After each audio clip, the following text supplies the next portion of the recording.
But not a chanting. A matching but not a chanting. Spiked out. Spiked out. Is that a word actually? Did I make this word? I just made it. Yeah. You just made it. think you just made it. Well, yeah, I kind of like come up with quite a lot of. Because then if other people like it, then they use it and It will go viral. Yeah. That is gone viral. Well, It's spiked out. it's so violent. no, I can say. No, I can say I'm going viral, but it can be taken in so many awkward ways. So maybe, yeah. All right. So good afternoon, everyone.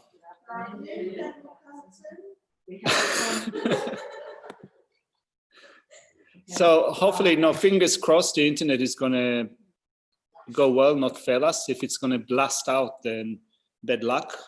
Let's see how it's going to work. Heart Sutra. Thank you, sister. I'm going to put the prayer on the screen. Heart Sutra is good for purifying obstacles, so hopefully it will work for us.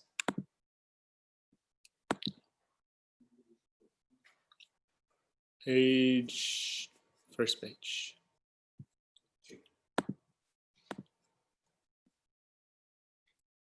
All right, try to the Arya triple jam. That's the idea of one time.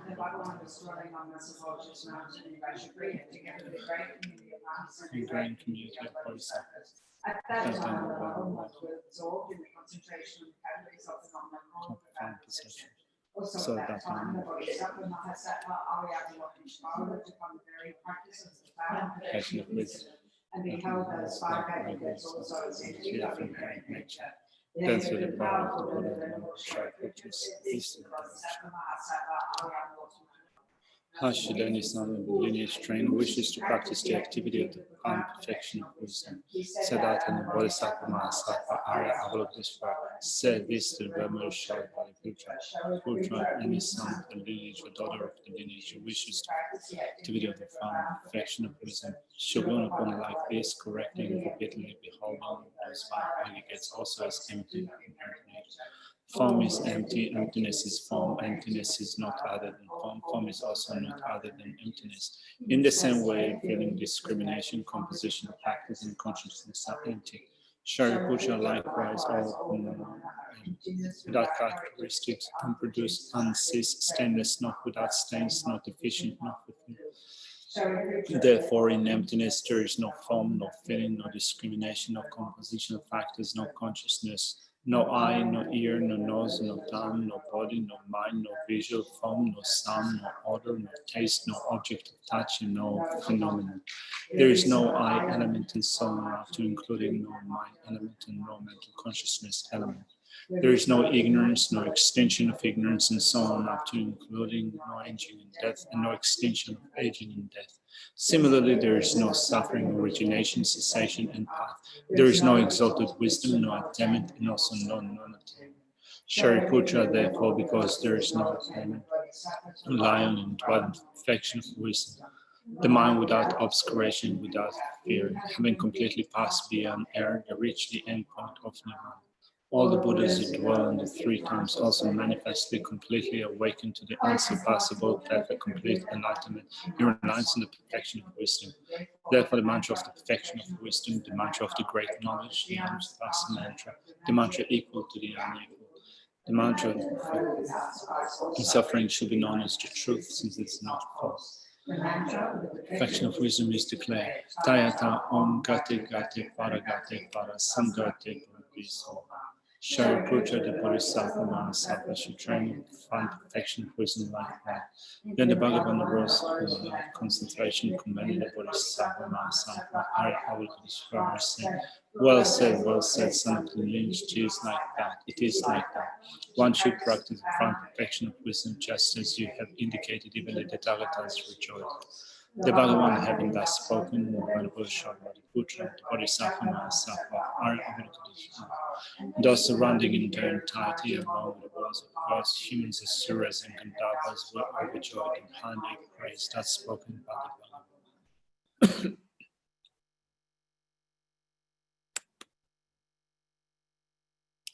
Sangye choda tsoki chonana chanchu badi dani kyasuchi dagi chinchugi betsonangi dola penshi sangye dopashu. Sangye chodan tsoki chonana chanchu badi dani kyasuchi dagi chinchugi betsonangi dola penshi sangye dopashu. Sangye chodan tsoki chonana chanchu badi dani kyasuchi Dagi Chushiki Betsonangi Dola Benchi Sange Dopashu. Are you recording as well? Sorry? Are you recording on your phone as well in Japanese or recording somewhere? Maybe I should record the audio on my phone. Right. I'm calling Vladimir Putin. Just a second. Don't worry. Who knows how this might be.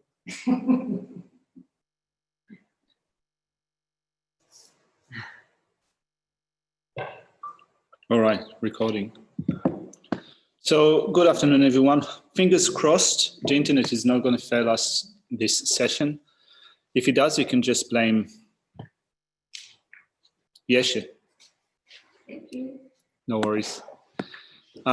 So, what I wanted to do today, let's look at maybe one or two more root downfalls.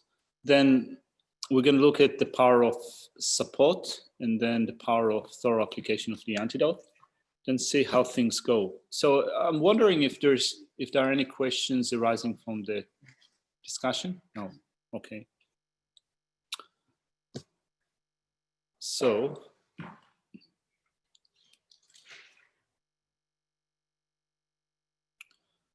looking for, apparently I've closed the file, sorry. Bear with me for a second.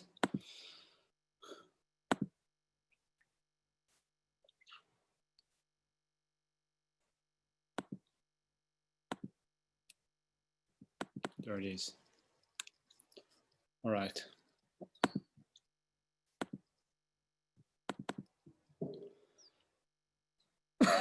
So we spoke yesterday of teaching emptiness to an untrained mind. That's the 11th root downfall. Let's look at the 12th. If a person who has generated the mind of supreme enlightenment turns away from that awakening mind because you have said you're not capable of training in the 6 perfections and attaining Buddhahood, if you were to generate the mind of a hearer or a solitary realizer, you would be liberated from cyclic existence. It is a root downfall of causing others to turn away from supreme enlightenment. So here it says that you convince others to give up bodhicitta and to pursue the goals of the Hinayana vehicle. I think that is quite straightforward, right? So if you were to dissuade others from pursuing the Mahayana path and tell them that they would be better off following the Hinayana, and they listen to what you say, it's a root downfall. I'm wondering, by the way, I haven't had a chance, we had quite a lot of coming and going during the break, so I didn't get a chance to look at other commentaries, but what about if you dissuade someone from the mind of enlightenment, just it, or from Buddhism altogether? Yeah, it sounds like even worse, kind of, let alone, it seems that kind of out of the different scenarios, if you still convince them to follow the Hinayana, that's like worse off. If you say that there's no point in following the Mahayana, there's no point in following Buddhism at all, you just as well become either nihilistic or you better become a follower in another faith and they take your word for that and do that. It seems that it's even would be even a greater downfall. Anyway, I wonder what other commentaries say about that. I haven't had a chance to look at that. So if you have any input, you're welcome to inform us, people at home. Dallas, you're always on the spot. All right, so if there are no comments, let's look at the next one. Causing someone to lose So that's so number 12 is causing others to break Pratimoksha. yeah, 12 is discouraging others from enlightenment. Yeah. And the third one is causing others to break the pratimoksha vow. So let's look at that. It says, when you cause someone who abides correctly in the ethics of individual liberation to turn away from those ethics by saying, what's the use of the ethics of individual liberation? Arouse the mind of enlightenment, return to the Mahayana, and all faults of the three doors will be stopped. It is a root downfall of causing others to abandon the vows of individual liberation. It's not necessarily, it's intertwined. Yeah. You're turning them away from the it seems like kind of, it's almost, I wouldn't say that it's like the reverse of number 11, but it seems like kind of, it's a counter movement, but it's done in a different way. So how would something like that happen? I think that maybe in the Gelug tradition, it is less common, but since I also have roots in the Kage tradition, I think that sometimes this way of thinking is, I wouldn't say that it's exactly the same, but some people that I think lack an understanding of the vows have that idea that there is no point in becoming a monk or a nun because you can become a yogi.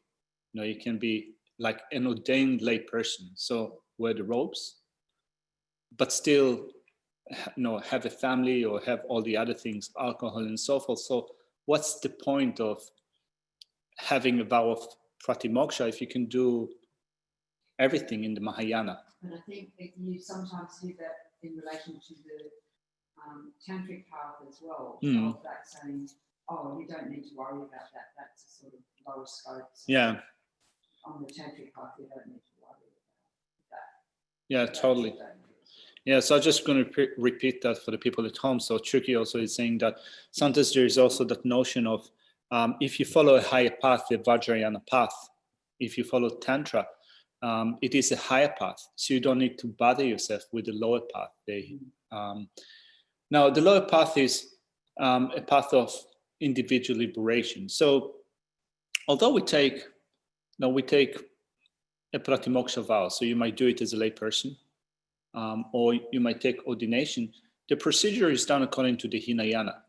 So we, as a monk, a monk and a Mahayana practitioner, still my vow is explained according to the Hinayana, right? It's a Hinayana vow, which means that the basic motivation that I need to have in order to take upon myself the vow is renunciation. Of course, on top of that, to do it even better, I can add to that the motivation of wanting to take the vow because wanting to become enlightened. And when I ordained with Taisido Rinpoche, it did add that motivation also to the ceremony. But still, those ordination vows are coming from the perspective of the Theravada, the Hinayana. So therefore, someone might say that if you practice Tantra, you don't need those Hinayana beats. Just you can give them up and practice the Vajrayana. You can practice Tantra, you can practice the Mahayana, but particularly the Vajrayana, it is a quick path. And you can also have family or relationship, and you can also have alcohol and so forth. So don't bother with the lower path. So if you do first of all, if you have that idea, then it's a total misconception. But also, if you promote it, if you encourage others to give up their pratimoksha vow, it is a root downfall. So you don't need to, so you take pratimoksha vows, and you know how in a lot of the prayers that we say, it always talks about giving up the pratimoksha vows, Bodhisattva vows, and the vows of tantric vows. So you don't have to get one to do another, and then you go on a different path. So you wouldn't just start on a higher path, would you? So you still, the fact that if you go through this process and once you get to that, you may not need those, but you don't, that's then you choosing a path to go on. It's not causing others to break the vows and that's how, because you can just go into that one, you don't need to do this. Is that right? Sorry, I'm just trying to understand.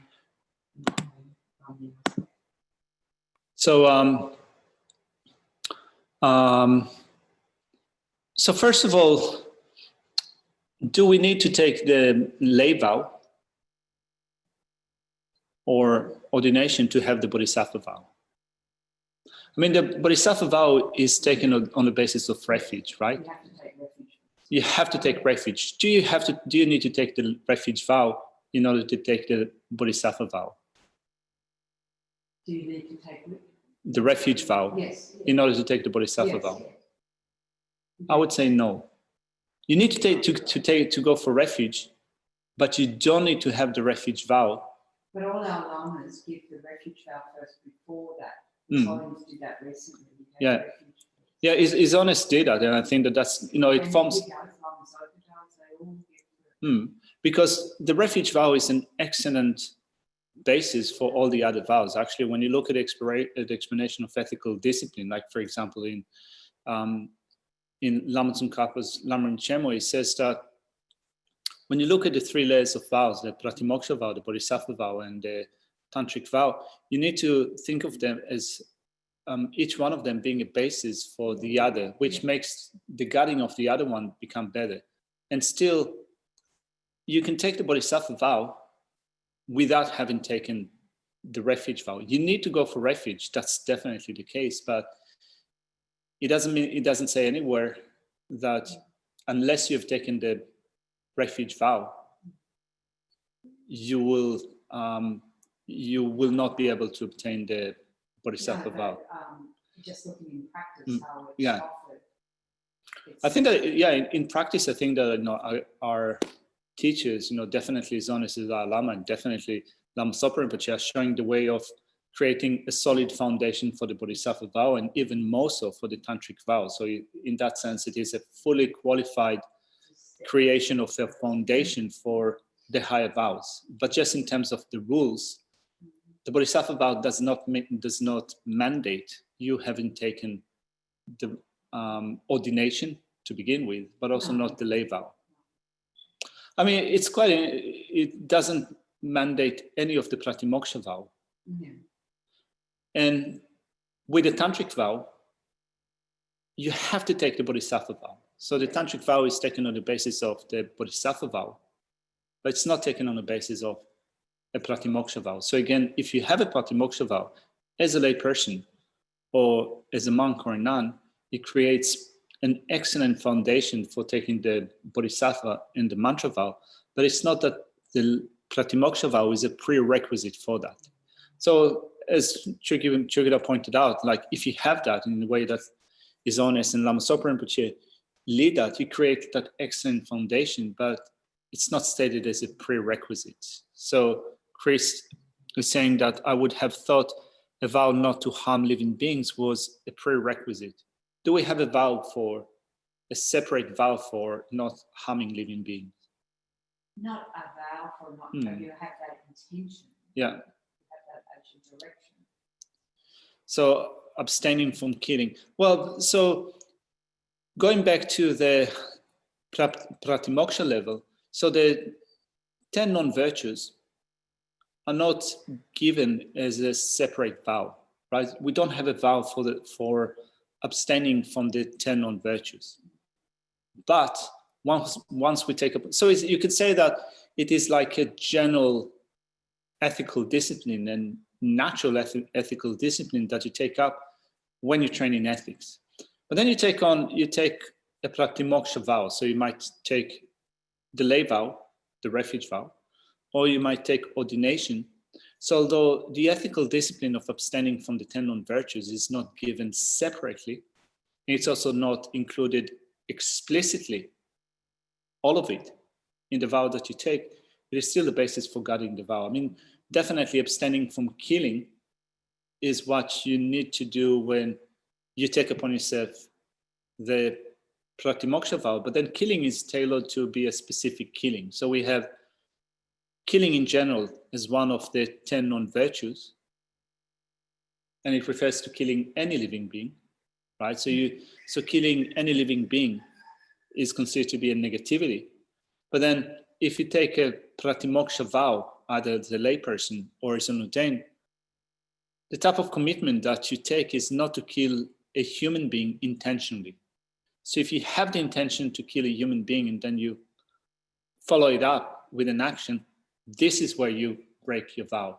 If you squash an ant, it's a negative action, but you haven't broken your vow, right? So ethical discipline that abstain from the 10 non-virtues is like the very foundation of the vows, but it's not that it's given as a separate vow, or it's not that it's you could say a full part of the vow of pratimoksha, of individual liberation that we take.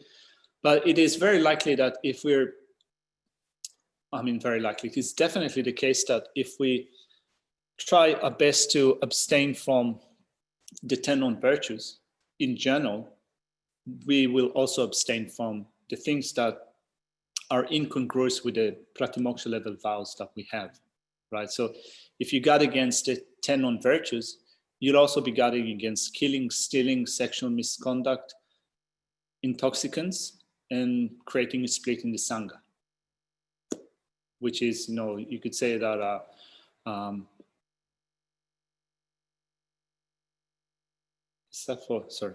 killing, stealing, sexual misconduct, lying, and no intoxicants. Yeah, sorry for that.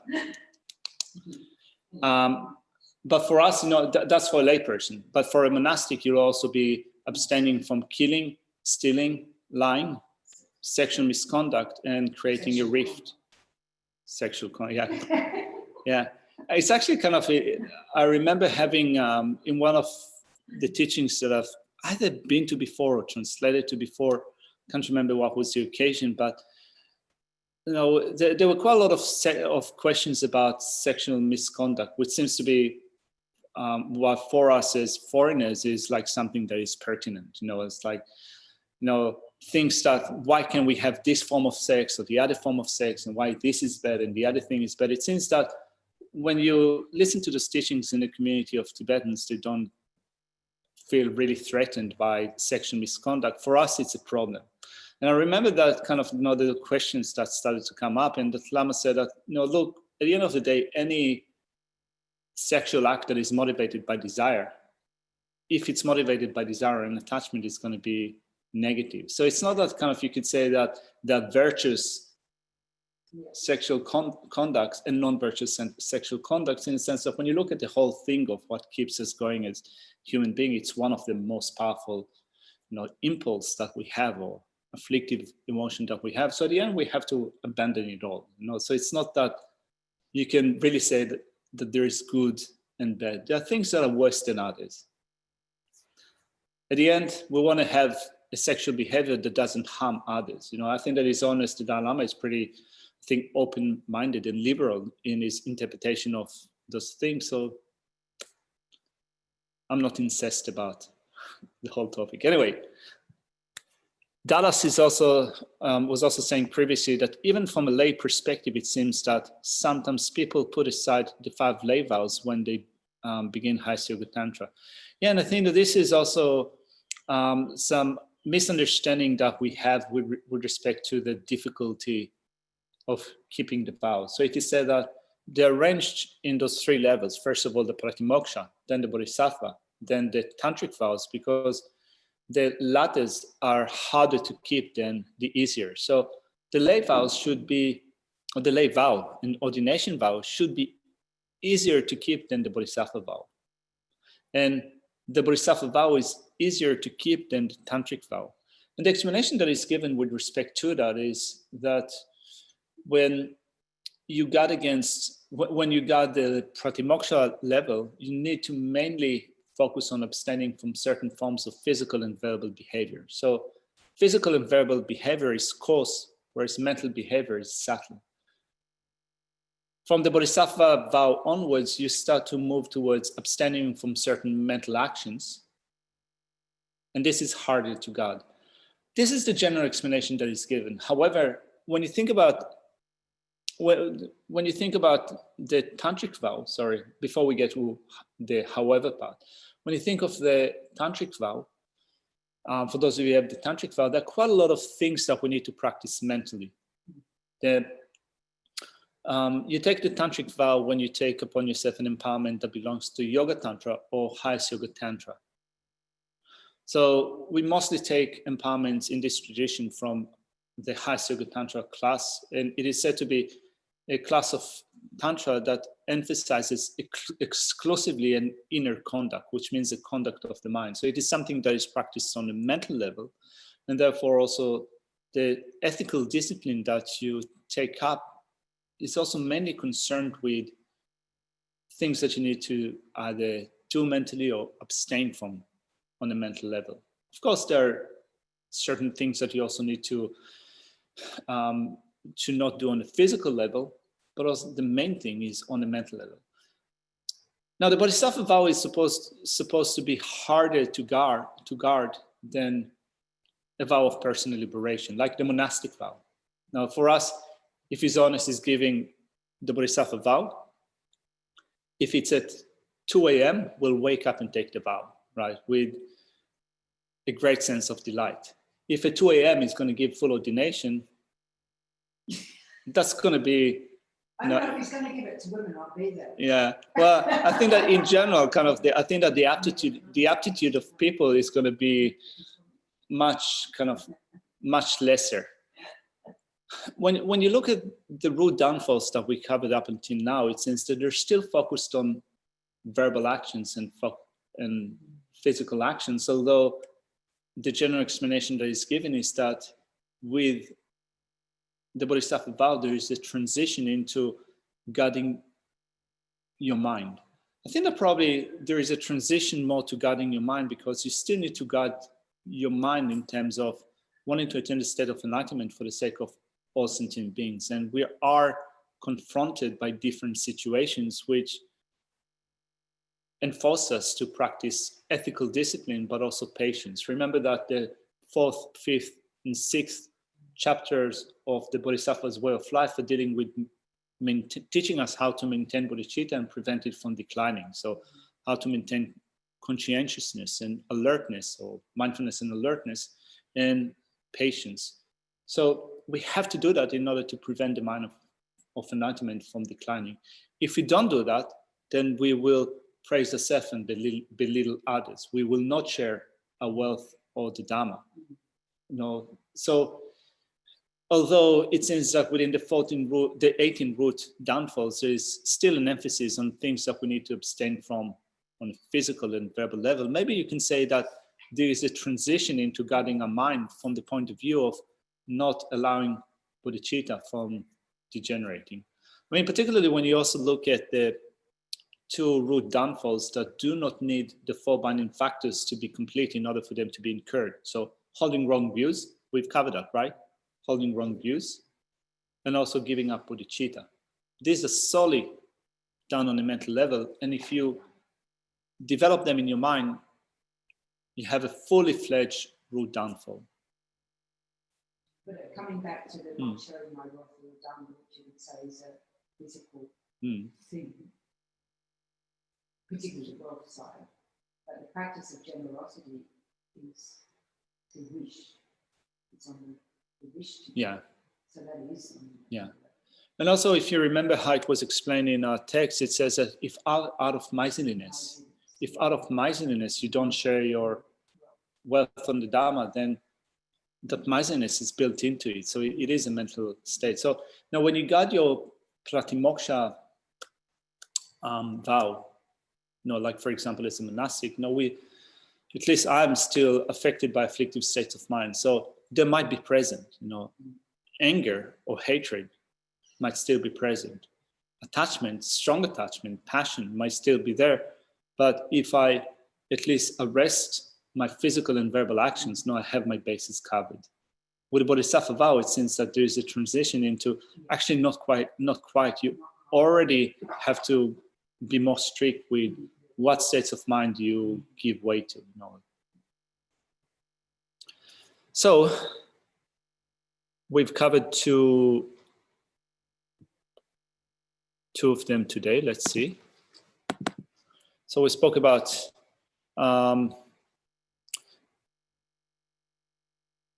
causing others to turn away from supreme enlightenment, right? Dissuading others from the Mahayana, and causing others to abandon the vows of individual liberation. So let's suffice with that for today. And go back to the text, to what we've covered. So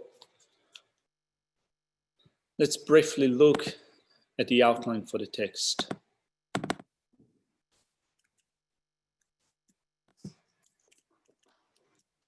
So yesterday in the Tut, we spoke about the power of regret and the meditation on death and impermanence, and the 9-point death meditation, 3 roots, 3 reasons for each one of the roots, and 3 conclusions. At night, I uploaded the file to Dropbox, and I think that Kathy has also sent a file with my tutorial notes, so please go through that.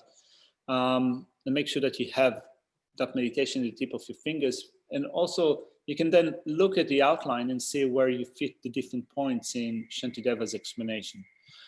Then, since it seems that the reason why, to me, when I look at this outline and look at how Shantideva is connecting the power of regret with death and impermanence, it seems that the message that he gives is, you have to think of death and impermanence and how it would be like to die without having purified your negativities. But not only that, also when you consider your upcoming death and that your friends and relatives will not avail, your resources will not help, and your body will not help, what's the point of creating senseless negativities for things that are unreliable, right? So it brings in death and impermanence as a point of reference. You know, when we understand the gravity of our situation, that we will soon die, what's the point in all those negativities? I wish I had that recollection at any point in time, particularly when I'm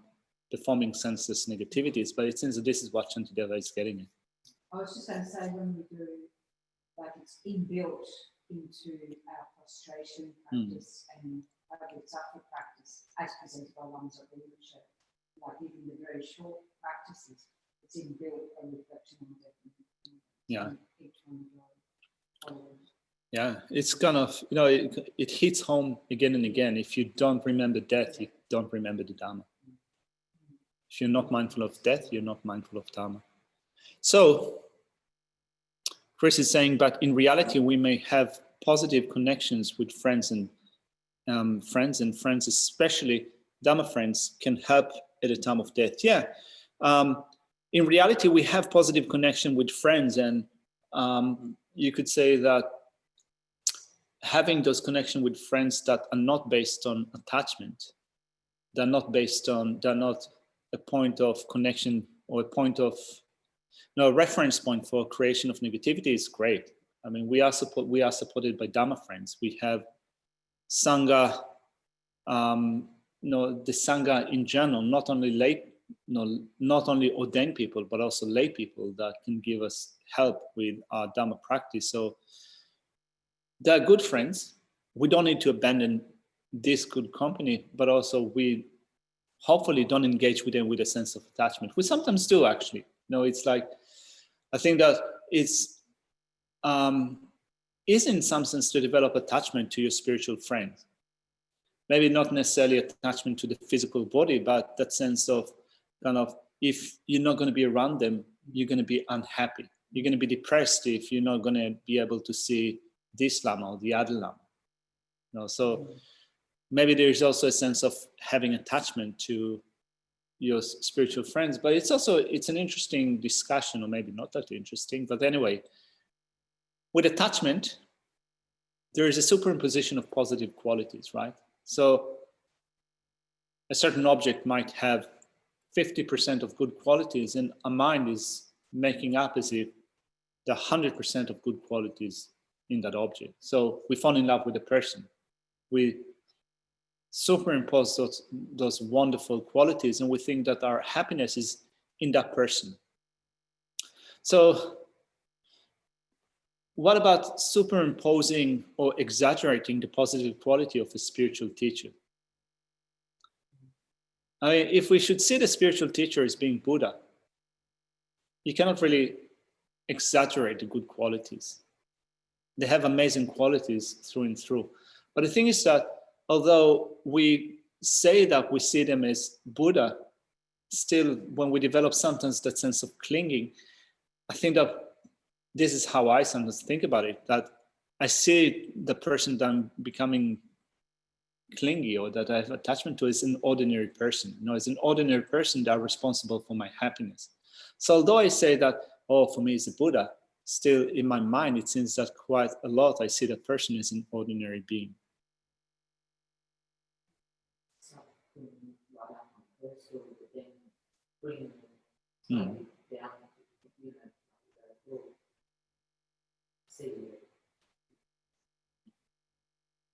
Yeah, and Jampa says that yes, you can. Thank you very much. Sounds like very Obama. You could exaggerate the qualities of spiritual teachers if they're able to take away your suffering. Yeah, and actually this is also a point that I also kind of I had in mind. You can also exaggerate the good qualities in thinking that they're able to take away your suffering, but also in some sense you can say that if you see them as a source for your happiness, in that your happiness is in them rather than in you developing your mind, then this is a form of exaggeration. But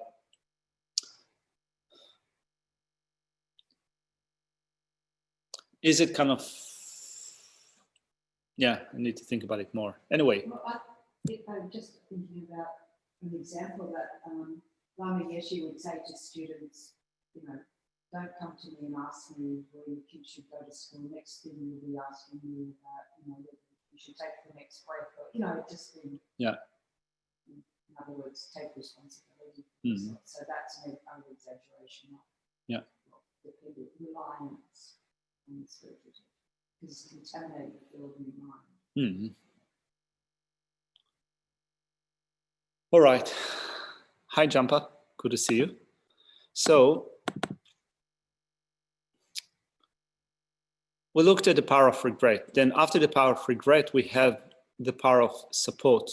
So remember what we said at the end, or I said at the end of the previous session yesterday. We said that it is linked up in that way because you get to the point where you think that I have to purify my negativities before I die, because if I die, what will afford protection?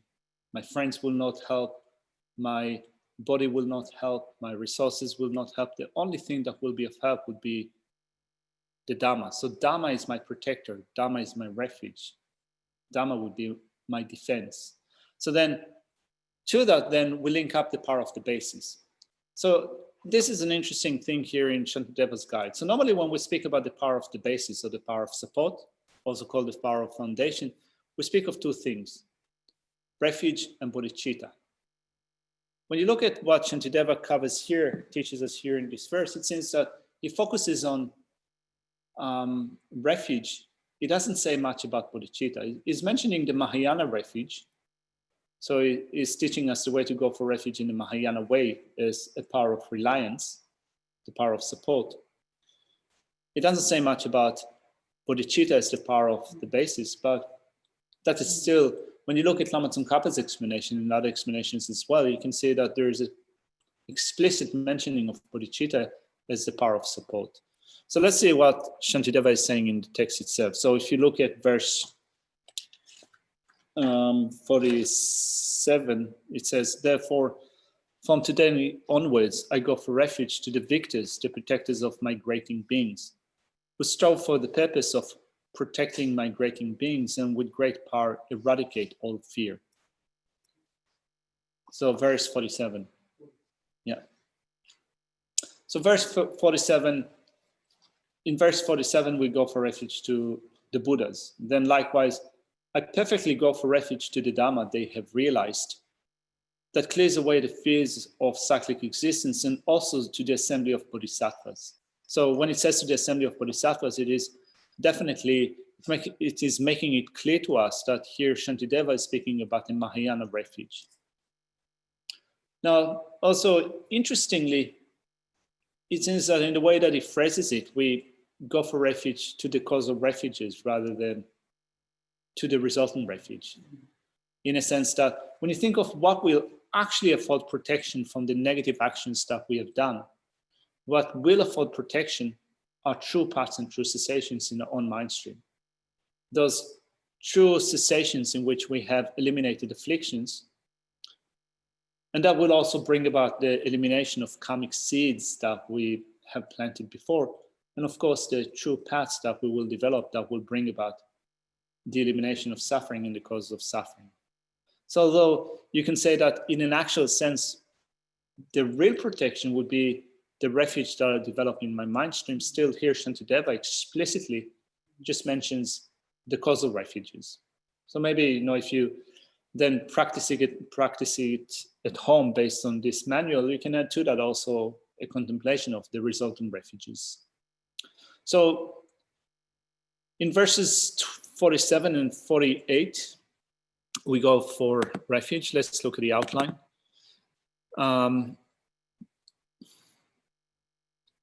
From this very moment, relying on the refuge of the three jewels, verses 47, 48. Then point B is rely on the children of the conquerors who possess powerful aspirational prayers. So this is an extension of refuge in the three jewels. So it is flowing from these two verses. We go for refuge to the Buddha, the Dhamma, and the Sangha, and we go for refuge to the three in a Mahayana way, which means that we go for refuge to Arya Bodhisattvas. Now, in the next section, in point B, rely on the children of the conquerors who possess powerful aspirational prayers, Shantideva here points out the 8 closed bodhisattvas. So you can say that in general, we go for refuge, in point B, we go for refuge to Arya Bodhisattvas. But in a more specific way, we go for refuge to the 8 closed bodhisattvas. So who are the 8 closed bodhisattvas? Well, there were those bodhisattva practitioners. Yeah, close. Yeah, close. Yeah. What's the other close? Well, in Tibetan, they're called close in that they were kind of particularly close to the Buddha. Yeah. So in verses 49, 50, 51, and 52, so we have 4 verses that refer to those group of 8 bodhisattvas that were disciples of the Buddha that were particularly or especially close to the Buddha. So who are they? So we have, first of all, in verse 49, I, terrified, offer myself to Samantabhadra. I think that Geshe mentioned it in his session. He spoke about him as being the one of excellent conduct, or excellent behavior, particularly the behavior, the conduct of bodhicitta. So Samantabhadra, Manjughosha, Manjushri, that's the second one. Then Avalokiteshvara, that's the third one. So Manjushri and Avalokiteshvara represent wisdom and compassion. Then we have, so to the protector Avalokiteshvara, who unmistakably acts with compassion, I utter a mournful cry, please protect this wrongdoer. Then in the next verse, in my search for refuge, I cry from my heart to Akashagarbha, Kshitigarbha, and all the compassionate protectors. Now, Akashagarbha and Kshitigarbha are 2 bodhisattvas. Now, to the compassionate protectors, we have 2 of them that are referred to by this line. Now, we will look at the other translation, the translation of the commentary, so it might be a bit clearer, but this line refers to Maitreya, that's one bodhisattva, and Savanivarana Bishkambini, was also sometimes called Nivarana Bishkambini. So how is it? Let's look at the other commentary just to see how it is, how they are referred to.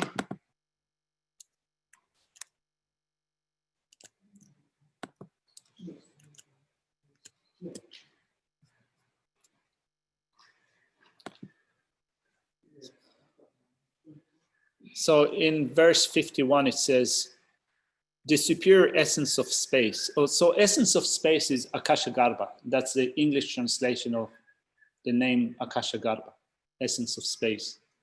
The essence of earth is Kshitigarbha. All compassionate protectors, I implore from the heart to rescue me. So Getsa Rinchen says, likewise, I go for refuge to the Bodhisattva superior essence of space, Akashagarbha, and essence of earth, to all greatly compassionate protectors who have love. So the name for Maitreya in Tibetan is Jampa, and Jampa means love. Right? So this is when we speak about loving kindness, we use the word Jampa. So Maitreya, Jampa, is loving kindness. So I go for refuge to all greatly compassionate protectors that have love, which means to Maitreya, and have eliminated obscurations, which is Savanivaranam Vishkambin. So the name for this Bodhisattva in Tibetan is Jiba Namsel. Jiba is obscurations and Namsel is clear away, purification. So here it says in the commentary, and have eliminated obscurations, is referring to that particular Bodhisattva who is said to be powerful in removing obscurations. So we have 7 Bodhisattvas named so far. The next one, Vajrapani, that's the last one, is mentioned in verse 52. So in a commentary it says, I take refuge into the Vajra holder, Vajrapani, the one who has Vajra in his hand, whose mere sight causes the angry minions of the Lord of Death to flee into the 4 directions. I also take refuge into the Vajra holder Vajrapani, whose mere sight causes the angry minions of the Lord of Death to scatter into the 4 directions. So,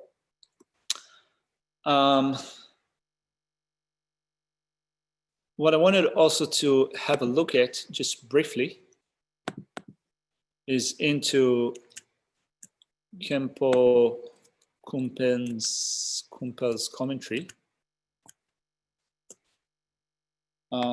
In section 283, let's see. Oh yeah. So when we look at verse 51, so again, verse 51 says, in my search for refuge, I cry for my heart to Akashagarbha, Kshitigarbha, and all the compassionate protectors. So there's some more information about those close bodhisattvas. I thought of just reading through that because not often we hear about Kshitigarbha and Akashagarbha and Jiba Namsel, or unless you got a Tupten. Actually, when I was reading through that at home, I was thinking about you, Tupten. So maybe your prayers will come true one day. Yeah. But I think the Tupten, you asked Lama Sopa Rinpoche to give a Kshitigarbha empowerment, right? One day. And did Geshe Tenzin up again? Not yet. Okay. If you build it, it will come. So, likewise, since we are persons who have taken all vows, I'll make it bigger, but have not kept them as well as we were supposed to, it is important to rely on Akashagarbha through prostrations and offerings and the like. So it seems that we don't hear a lot about Akashagarbha. Yes, we do. Lama Zopa Rinpoche has given us one for all our lords. All right. And we have the very big tonka as well. So it's about making all the offerings. So it's about making all the offerings. That's good. I myself personally haven't heard a lot about Akashagarbha, so maybe it's a nonce thing. Just joking. But anyway, yeah. But it seems that at least according to this explanation, it says that it's connected with. It is important if you have taken all vows but have not kept them as you were supposed to. Sorry, it is important to rely upon Akashagarbha. So maybe that's one thing. It's like a walking stick. Like a walking stick. That's good. The Buddha, the Bhagavan said that the noble. So the walking stick, you took it from here, or okay? The Buddha, the Bhagavan said that the noble Akashagarbha is like a walking stick for novice bodhisattvas who have committed a transgression leading to a downfall. therefore saying, protect me. Then I seek refuge in the noble Akashagarbha and in Kshitigarbha, the one who especially cares for and protects those who are destitute and troubled. Like those beginners, mere imitations of monks who act out all kinds of afflictions. So did you say that prisoners are connected with Kshitigarbha? Yeah. All right. Yeah. And also that whole thing. Yeah, he's the one who does the whole lot of stay there until all the So I'm just repeating it for the recording. So Tubten is saying that he's the one who vowed to go to all the hell realms and remain there to benefit sentient beings until all hell realms are empty. That's cool. Next to Shakyamuni. Oh, next to Shakyamuni.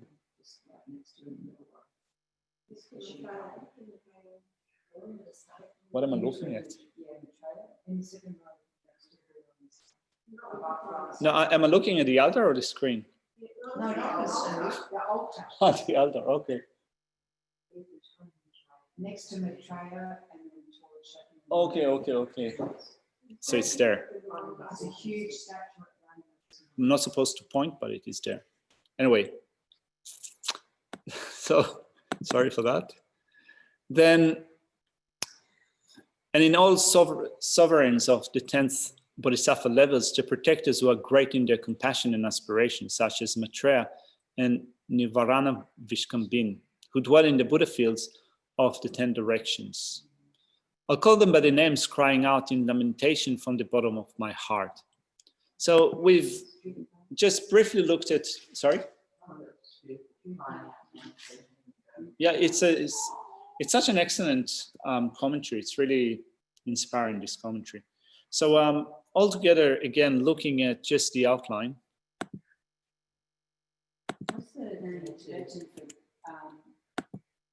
Kshitigarbha? Kshitigarbha is Sai Nimbo. Sa I Nimbo. And Akashagarbha is Namka Nimbo. Yeah. Yeah, Akashagarbha Namka Nimbo and Kshitigarbha Sai Nimbo. So the power of support. Point B is relying on the children of the conquerors, particularly the 8 close bodhisattvas, who possess powerful aspirational prayers. And then verse 53, having gone for refuge, practice in accord with their instructions, which is what is going to afford protection for us. So think about it again.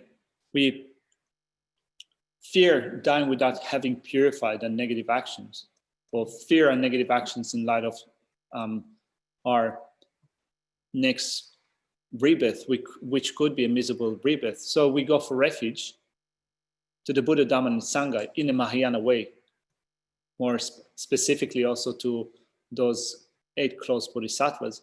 Then in the general outline of the Lamrim, once you have gone for refuge, what you need to do is to properly train your mind in the instructions, to take up what you need to do and to cast aside what you should avoid. So it seems that this is also what verse 53 is saying.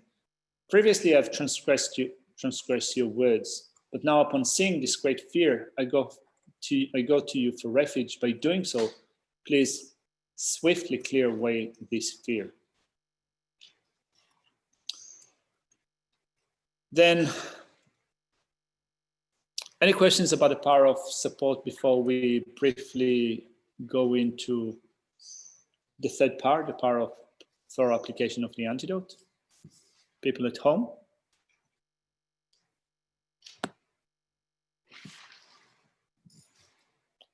All right, so power of thorough application of the antidote. I was supposed to bring with me the Lamrim Chema, which I didn't, but we can do that next week. With the power of thorough application of the antidote, it seems that,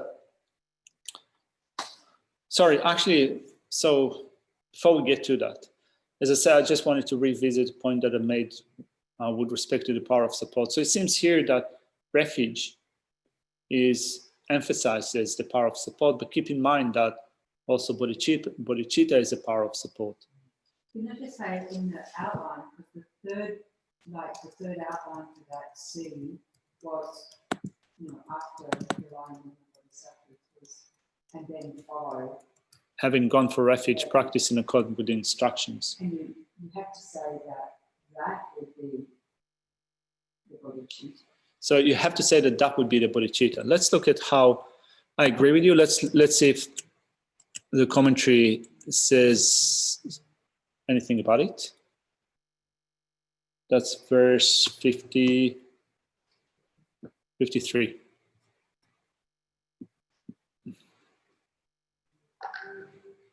Previously, I, the one with bad karma, ignored the teaching of the victors and their sons, ignored virtue and negativity, what to do and what to avoid. But now, catching the sight of the great meaning,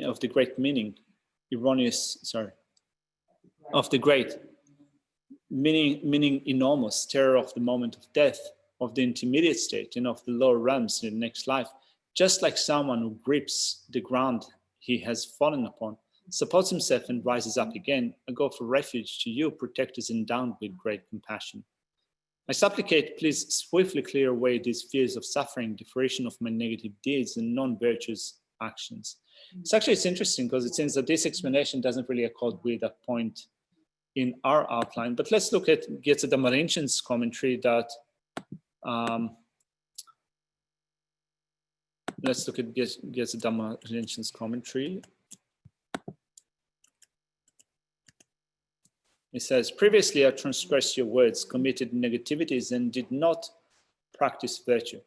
Now, having seen the infinity of psychic existence and the great horror of the lower realms, I take refuge in you. By my implementing what has to be practiced and what has to be abandoned according to your advice, please quickly eliminate all dangers, I pray. So altogether, when you look at the wordings of the verse, it's not explicitly said that we practice in according with the advice. It seems that this is Gyatso Dhammarinpoche's interpretation, which is a valid interpretation, but it's not explicitly found within the verse. So, now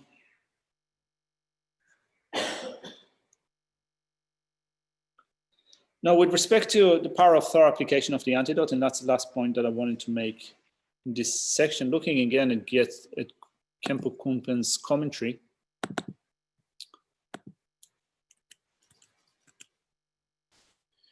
In section 289, he says, third, the power of the applied antidote.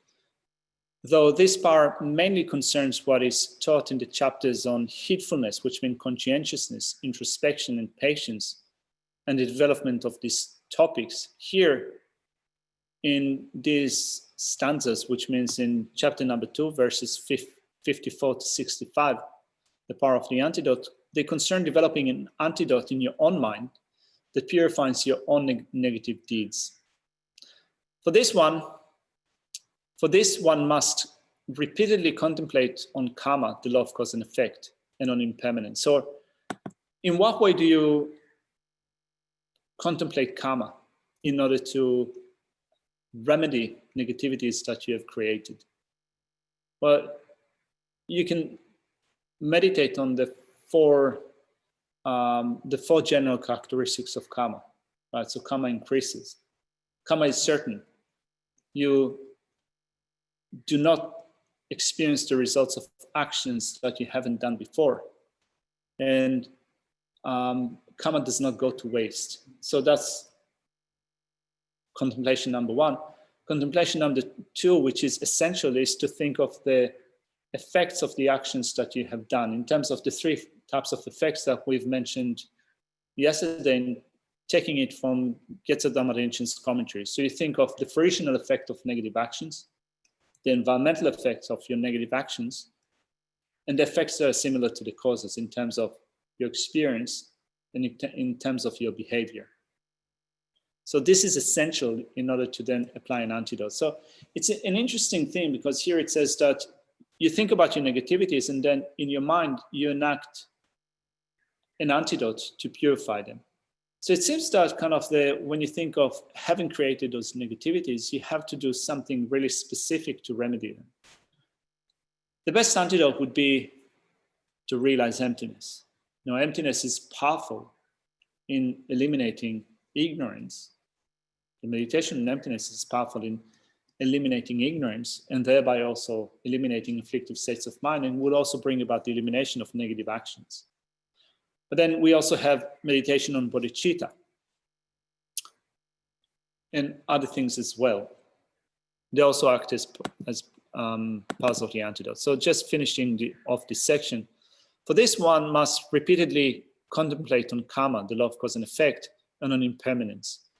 That is to say, all who lack the mindset of developing an antidote to purify the negative deeds in their minds need to develop such a mindset.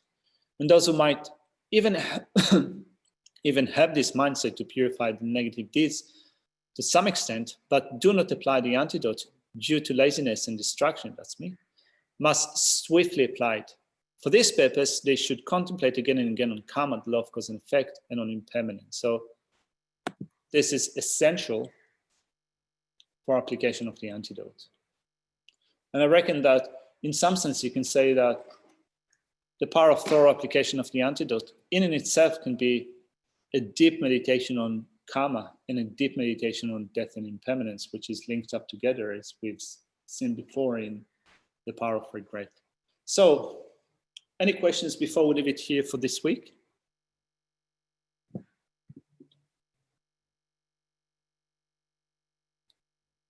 No questions.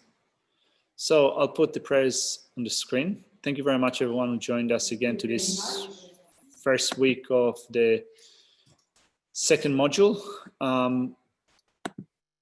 It's interesting. I look today at the number of people in Geshe's session. We had, I think, close to 30. We started off 45.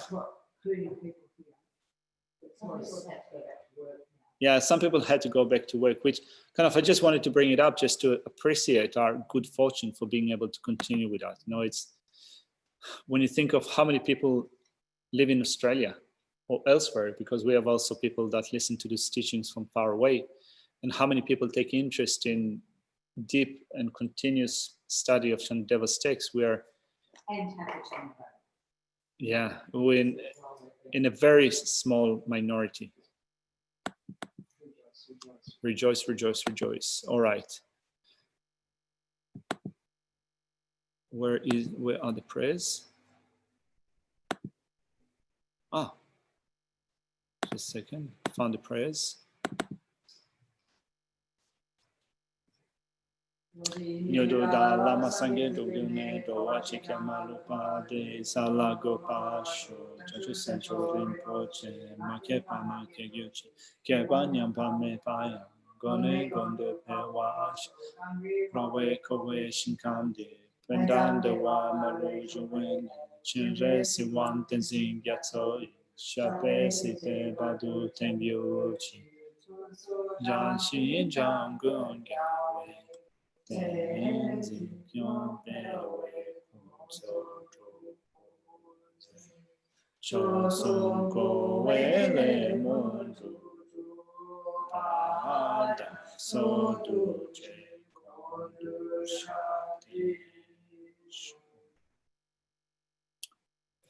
Thank you. Thank you very much. Appreciate it. Thank you, Mr. Terry. Thank you. Thank you. Thank you. Thanks very much, Katzen. Peace and love. Next week. Thank you. Thank you.